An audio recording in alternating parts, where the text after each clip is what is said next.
Tropical Cyclone Formation Update. Ang LPA-08I, namataan sa layong 675 kilometro. Silangan ng Virac, Catanduanes, ay mababa ang tsansang maging isang ganap na bagyo sa susunod na 24 na oras. Low Pressure Area, LPA-08I, Invest 95W. Namataan ang nasabing LPA sa layong 675 kilometro. Silangan ng Virac, Catanduanes.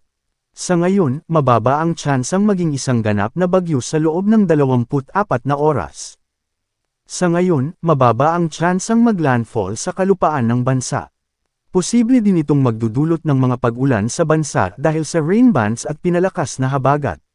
Nakakaapekto ito ngayon sa Bicol Region, Eastern Visayas, Aurora, Nueva Ecija, Bulacan, Quezon, at Rizal. Dahil dito, makakaranas ng maulap na kalangitan na may kalat-kalat na pag-ulan, pagkidlat, at pagkulog na posibleng magdulot ng mga pagbaha o pagguho ng lupa dahil sa katamtaman hanggang kung minsan malakas na pag-ulan sa Bicol Region, Eastern Visayas, Aurora, Nueva Ecija, Bulacan, Quezon, at Rizal.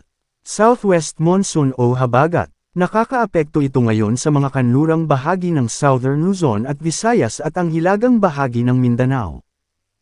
Dahil dito, makakaranas ng maulap na kalangitan na may kalat-kalat na pag-ulan, pagkidlat, at pagkulog na posibleng magdulot ng mga pagbaha o pagguho ng lupa dahil sa katamtaman hanggang kung minsan malakas na pag-ulan sa Metro Manila, Mimaropa, Zamboanga Peninsula, Camiguin, Surigao del Norte, Dinagat Islands, ang nalalabing bahagi ng Visayas, ang nalalabing bahagi ng Central Luzon, at ang nalalabing bahagi ng Calabarzon. Dahil din dito, makakaranas ng bahagyang maulap hanggang maulap na kalangitan na may pulupulong pag-ulan o pagkidlat at pagkulog na posibleng magdulot ng mga pagbaha o pagguho ng lupa dahil sa severe thunderstorm sa mga nalalabing bahagi ng Northern Mindanao at Caraga.